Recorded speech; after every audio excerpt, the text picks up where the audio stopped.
Ben pourquoi tout simplement ce livre et pourquoi ce sujet? Pourquoi? Alors, déjà, c'est un plaisir de vous voir tous ce soir pour partager ce travail qui est très différent parce que pour le coup, c'est vrai que mon champ, c'est plutôt celui de l'entreprise et de la vie de l'entreprise, mais mon champ de cœur, c'est plutôt celui de l'entreprise de la vie. Et c'est vrai qu'initialement, il y a quelques années, à l'Espace Éthique Rhône-Alpes, maintenant, il y a presque 10 ans, je pense. Tu vois, presque il y a quelques années. Oui. Ah ouais, il y a presque 10 ans. Il y a presque 10 ans, lors de travaux voilà, sur la bioéthique, je tombais vraiment sur quelque chose qui vraiment a retenu mon attention, à savoir le fait que la maternité puisse être remise en question, questionnée à travers les biotechnologies. Et c'est vraiment quelque chose qui m'a interpellée. Moi, j'étais étudiante en philosophie, et en philosophie, on a de cesse peut-être de nous faire croire que on peut trouver des vérités. Donc la philosophie est corrélée au fait de trouver une vérité. Et s'il y avait bien une vérité, pour moi, c'était qu'on venait du corps de quelqu'un. En tout cas, c'est quelque chose d'assez inébranlable, d'hier jusqu'à aujourd'hui. C'est quelque chose d'assez certain. Je ne vois pas comment on pouvait relativement remettre en question le fait qu'on vienne de quelqu'un. Et tombant sur ça et voyant qu'une des vérités, c'est celle-ci, et que celle-ci était en train d'être possiblement remise en question par le monde dans lequel nous vivons, j'ai trouvé ça passionnant. Je me suis dit, si la philosophie ne va pas rencontrer finalement une grande vérité qui est ébranlée, c'est peut-être là qu'il y a une place à jouer. Alors là, c'est là que c'était quand même assez complexe, c'est que la philosophie se voue difficilement quand même à rencontrer certains sujets de société. En tout cas, il y a 10 ans, je pense que c'était encore plus dur que ça ne l'est aujourd'hui. Aujourd'hui, ça devient plus évident. Mais il y a 10 ans, faire une thèse sur la maternité, c'était hors cadre. Oui. Alors du coup, aujourd'hui, je choisis beaucoup le hors cadre, mais il y avait quelque chose de ce côté-là. Et du coup, j'ai senti que c'était un sujet, un peu un non-sujet, non traité déjà, largement, parce qu'il y a quand même beaucoup d'hommes, beaucoup de philosophes, ce sont des hommes, globalement. Et voilà, du coup, je me suis vraiment éprise de ça. Je me suis dit, tiens, je vais faire d'abord un rapport. C'est un rapport, et puis c'est devenu une thèse, et puis un livre. Voilà, donc, et après peut-être un spectacle, un film, les t-shirts, les casquettes, faut voir grand, hein. Et en tout cas, moi ce qui me porte, c'est la passion. J'aime ce que je fais et je pense que j'ai perdu beaucoup de temps au cours de mes études en essayant d'être un bon philosophe, en apprenant des choses, en lisant des choses qui ne me parlaient pas. Et aujourd'hui, j'ai appris à rencontrer les choses différemment. Si j'étais une étudiante, j'apprendrais les choses vraiment différemment. Donc quand on a un sujet qui nous passionne, tout devient intéressant. Voilà. Alors quand on commence à bouquiner ce livre, moi j'ai été frappé par quelque chose, c'est la place de l'histoire. C'est-à-dire, on remarque que chaque chapitre constitue une avancée au fil du temps, de la préhistoire à aujourd'hui et même demain. Comment peux-tu nous expliquer comment tu as construit tout cet itinéraire de vie au travers de l'histoire de l'humanité pour arriver à se poser les questions qui sont celles, mais évidemment, que tu traites d'une autre façon sur la deuxième partie du livre. Parce que c'est vrai que je suis très sensible au fait, je prends deux métaphores, une sportive, c'est par là, on la connaît, un peu comme au rugby, j'aime bien me retourner, reculer pour avancer. Je trouve qu'il y a quelque chose d'assez intéressant dans l'idée de savoir regarder derrière et ne pas perdre pied. Pour prendre une métaphore qui me parle plus, je dis souvent qu'on est le poisson d'un bocal. J'invite à prendre de la hauteur avec cette image de poisson. Et le fait de dire qu'on est le poisson d'un bocal, il serait même plus juste de dire qu'on est le poisson de bocaux, hein, l'image de Matryoshka et les poupées russes, on est toujours contenu dans des contenants. Et ces contenants, ils disent des choses conjugales, familiales, sociales, historiques, professionnelles. Et l'histoire, ça dit énormément de choses de notre façon de nous conduire. Tout le débat qu'il y a eu sur l'essentiel, sur la liberté, sur la santé, etc. Tout ça, ce sont des débats qui sont relatifs à notre bocal. Le bocal de gens qui vivent aujourd'hui en France, à cette époque, dans ce contexte. Et donc l'environnement, je trouve que c'est absolument passionnant. Et donc penser un concept qui est celui de la maternité, sans aller le frotter à l'épreuve de ce qui a été, ça n'avait absolument pas de sens. Puisque ce qui était absolument passionnant, c'est que c'est aujourd'hui, en l'espace de quelques années, que ce concept-là est aussi remis en question et interrogé. Et on se rend compte aussi qu'il porte le poids de l'histoire. La maternité porte le poids de l'histoire et qu'il fallait retourner vraiment bien en arrière pour voir en quoi ce sujet-là, énigmatique, on pourrait croire, est finalement le terreau de la distinction des genres entre l'homme et la femme. Donc en fait, ça n'était pas rien, c'est presque tout. Mais donc voilà, il y avait vraiment quelque chose. Donc l'histoire, je trouve que ça n'a pas de sens de saisir un problème sans l'environnement, sans le contexte. Et d'où on vient, où on va, ça me paraît étroitement lié. Et on ne peut pas savoir où on va si on ne s'intéresse pas à ce dont on hérite. Voilà. Donc c'était vraiment, pour moi, et c'était laborieux du coup. Parce que c'est très compliqué quand on regarde le récit, ce qui a pu être, on voit déjà qu'il y a du relativisme. C'est assez terrible, hein. Il y a plusieurs versions de l'histoire, il y a pas mal de choses. Donc essayer de trouver, d'en avoir une interprétation, certains pourraient dire, oui non mais au début, déjà rien que la division des genres, c'est un parti pris. Donc, mais voilà, j'ai essayé de vraiment me diriger, en partant quand même d'un constat qui est quand même assez dingue, c'est que le constat visuel que hommes et femmes, nous soyons différents, nous deux, voilà, en l'occurrence, à l'œil nu, ça peut se voir, et ben ce constat factuel, c'est-à-dire que ce fait, va avoir un effet culturel majeur. On part d'un fait naturel qui va avoir un effet culturel majeur. Et c'est absolument sidérant. Et l'essence même de tout ça, enfin, le nerf de tout ça, c'est la maternité. C'est pourquoi les femmes qui deviendront ce deuxième sexe, parce que ce qui est intéressant, c'est qu'il y a une distinction entre le sexe, l'utérus, le pénis, voilà, le vagin, etc. Donc c'est factuel. On va donc imaginer le féminin et le masculin, qui va découler de l'identique et du différent. C'est pour ça qu'on parle de l'autre, le deuxième sexe, etc. La femme est autre que le premier. Donc il y a vraiment, et c'est ça que j'ai trouvé passionnant, c'est que la maternité va finalement devenir ce mystère. Pourquoi le deuxième sexe peut-il enfanter des deux sexes? C'est terrible. Enfin, quand on y pense, je me mets à la place d'un homme, c'est terrible. Pourquoi le deuxième sexe peut-il enfanter des deux sexes? Et donc dès le départ, il va y avoir, on veut expliquer ce mystère, et encore aujourd'hui. Alors on a la biologie, on est capable de comprendre, mais à l'époque, il faut quand même imaginer qu'à l'époque, on ne comprend pas d'où ça vient. Qu'est-ce qui se fait qu'il y a un bébé, le ventre est rond, qu'est-ce qui s'est passé? Donc c'est un mystère. Et ce mystère, eh ben, on va essayer justement de le comprendre. Et c'est là qu'il y a un mythe. Je commence avec les mythes. Les mythes, c'est hyper intéressant. Le mythe, c'est une façon de mettre en récit, de raconter une histoire pour pouvoir en être porteur. Donc tout est mythe. On a des mythes partout. Et aujourd'hui, on vit dans un monde où la plupart des mythes sont remis en question, que ce soit celui de la maternité comme de la virilité. Très bel ouvrage d'Olivia Gazalet, Le mythe de la virilité, qui montre combien il est dur d'être un homme dans une société qui nous demande d'être un homme comme on l'a imaginé, quoi. Fort, viril, tout ce mythe. Donc voilà, c'est ça qui m'a vraiment passionnée, c'est combien la maternité est au cœur de beaucoup de choses, et surtout de la différence et des différends que nous avons, puisque nous pouvons porter, et donc du coup, les hommes ont décidé de l'emporter autrement. Il y a un truc, hein, mais... Et ce titre? Ah bah, ce titre, alors, c'est pas... Voilà. C'est pas voulu, hein, à la base. On va pas se mentir. Il est intriguant pour le... On va pas se mentir, c'était pas celui-ci. Ah. Du tout. C'est-à-dire qu'il y a 2 mois, ça devait être Mal de mer. Mal de mer. Okay. Mal de mer, et il se trouve qu'il y a un livre qui est sorti, qui s'appelle Mal de mer. C'est 10 témoignages de femmes qui regrettent d'avoir été maman, qui est sorti il y a 2-3 mois.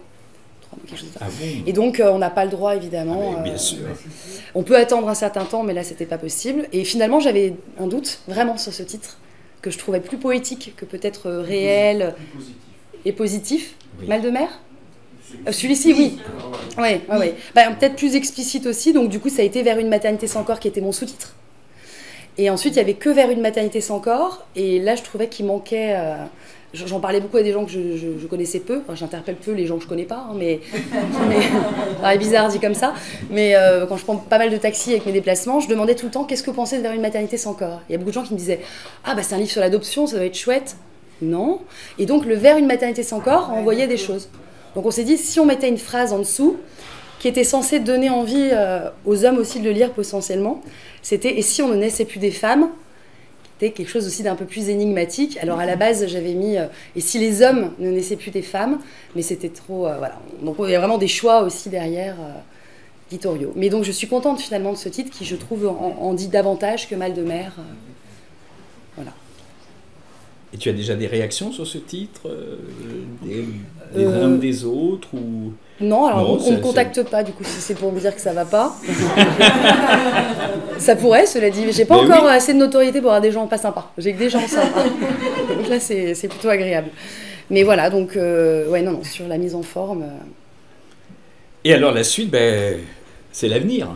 Alors, comment vois-tu, à travers ce livre, à travers ce qui est développé, quelle est un petit peu ta position, un petit peu sur tout ça et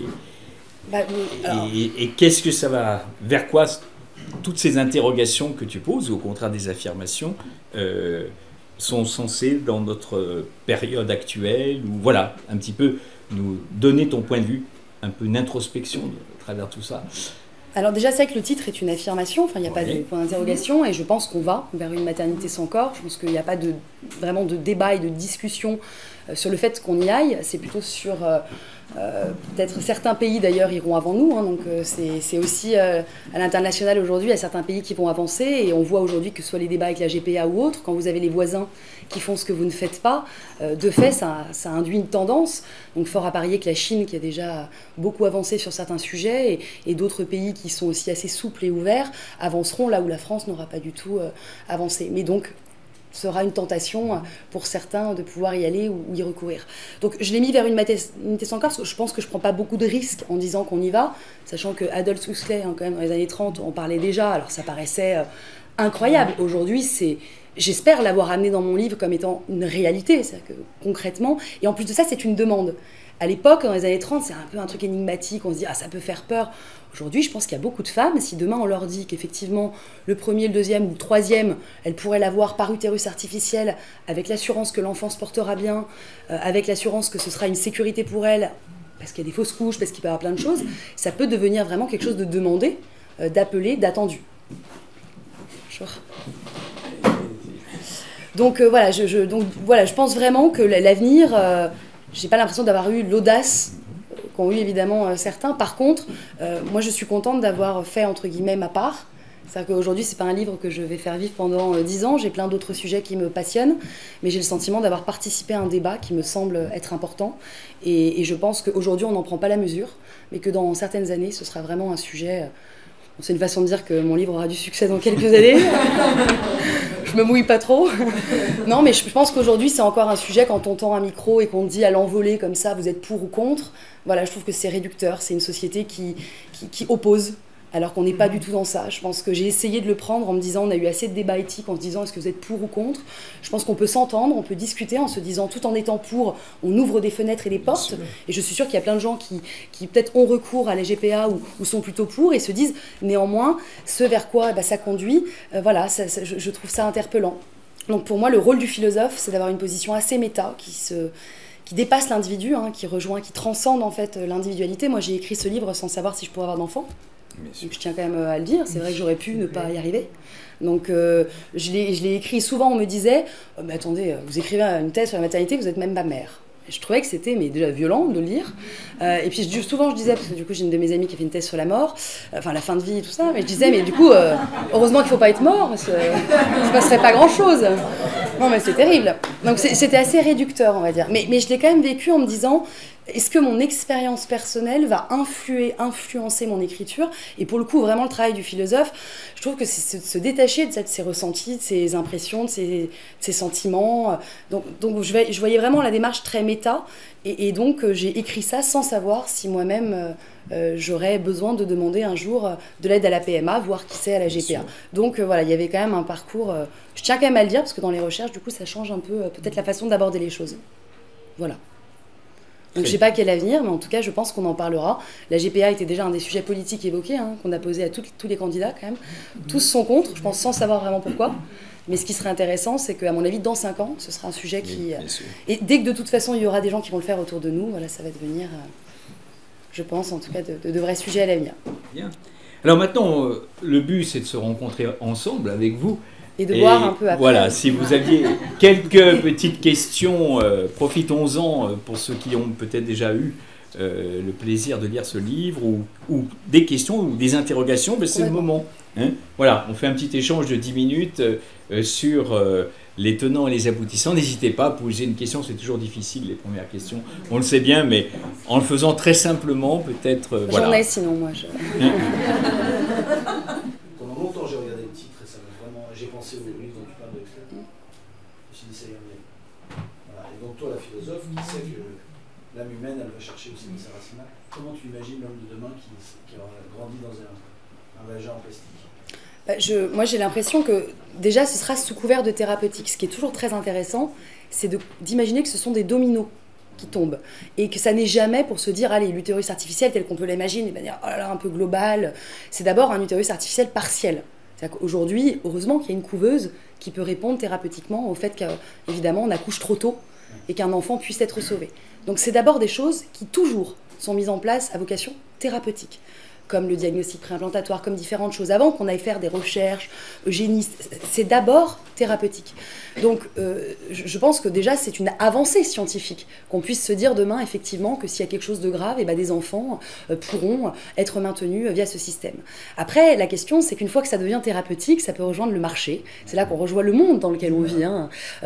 Toute la société dans laquelle on vit, on est dans le contexte néolibéral, hyper moderne, où tout se vit à travers le prisme de l'argent, du marché. La sexualité, qui est un sujet éminemment intime, est aujourd'hui vendue largement. Il y a un commerce du sexe qui est très intéressant, la façon de se vendre.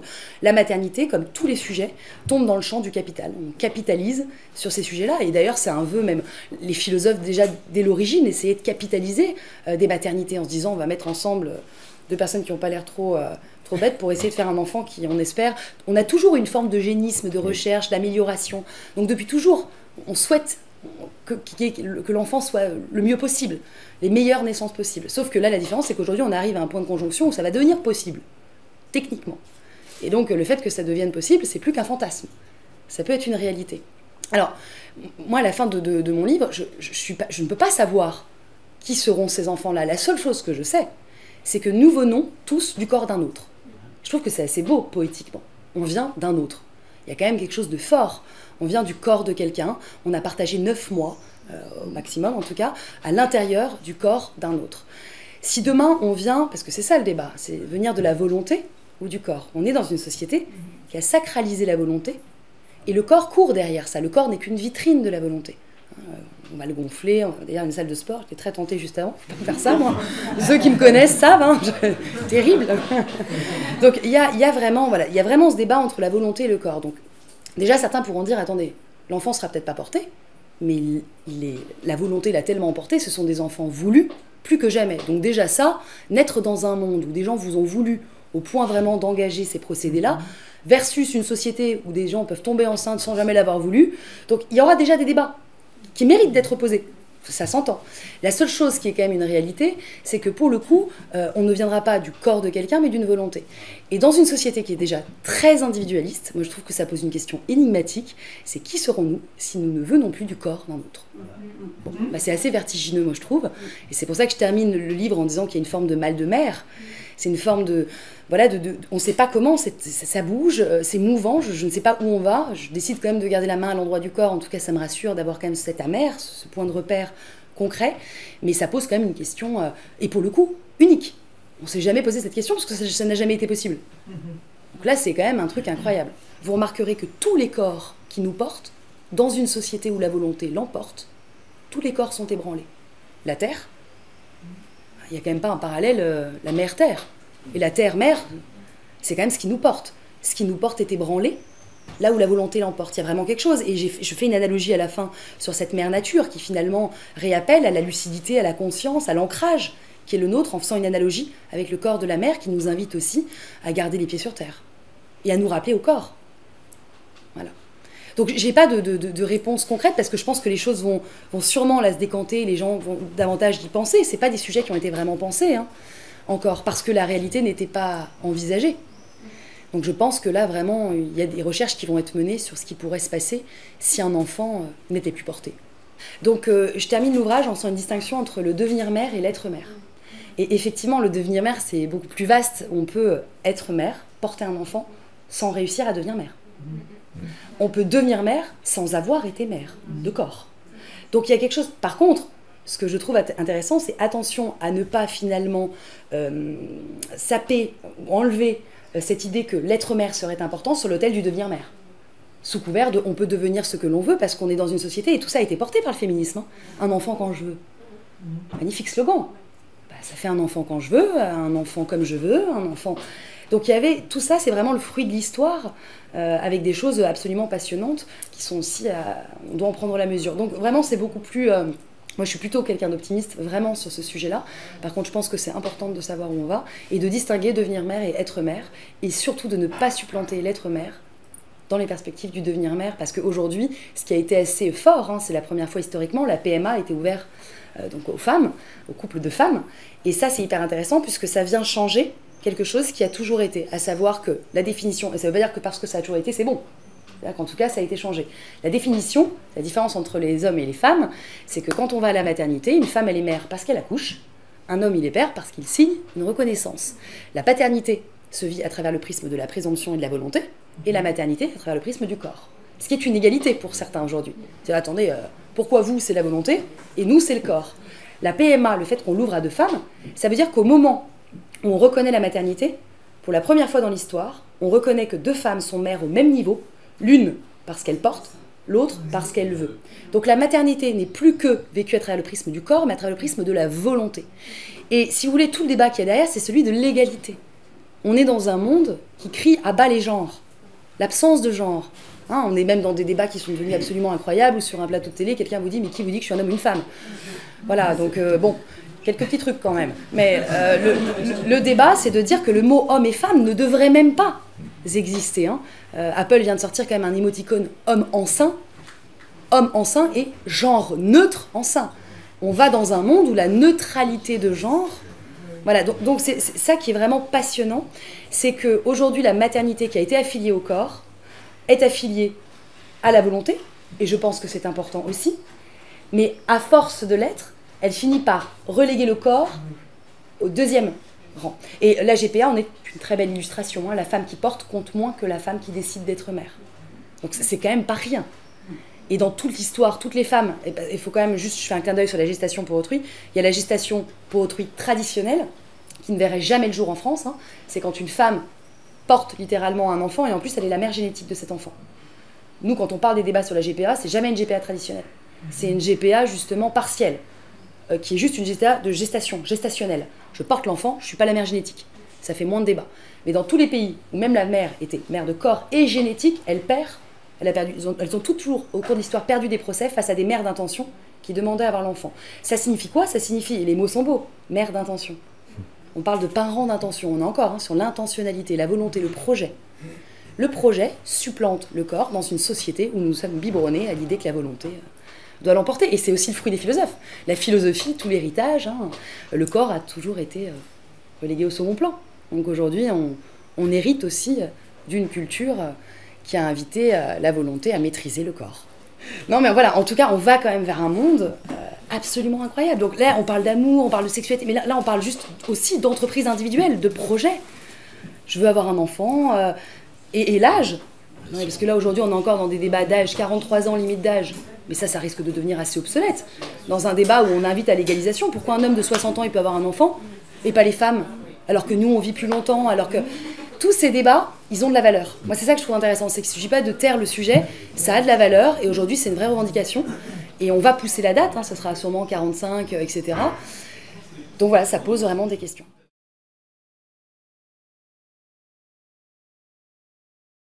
Cette sélection me renvoie l'idée qu'en tout cas, effectivement, il peut être porté, en tout cas, il va forcément être analysé, débattu par tous ces comités. Là, j'organise quelques rencontres à Paris et dans d'autres villes, et je vais surtout porter ce bouquin. C'est là qu'on se rend compte qu'il ne suffit pas d'écrire un livre. Même si on l'écrit et qu'on le sort dans une belle maison d'édition, il faut être entrepreneur, il faut porter les choses, il faut y aller. Et aujourd'hui, je vais essayer justement de le porter davantage pour le donner à voir. Le contexte n'était pas forcément favorable, mais en tout cas, j'ai quand même déjà la chance de voir qu'il est toujours en vitrine dans pas mal de librairies. Et ça, voilà, je suis allée faire un tour tout à l'heure et voilà, il y est. Donc ça veut dire qu'il est donné à voir, à moi de le faire vivre aussi. Comme aujourd'hui, avec aussi une petite captation pour faire vivre les choses. Donc je vais m'y atteler en tout cas sur l'année qui suit, non pas l'avoir écrit, et ensuite je tournerai une très grosse page, mais je vais le faire vivre quand même. Voilà.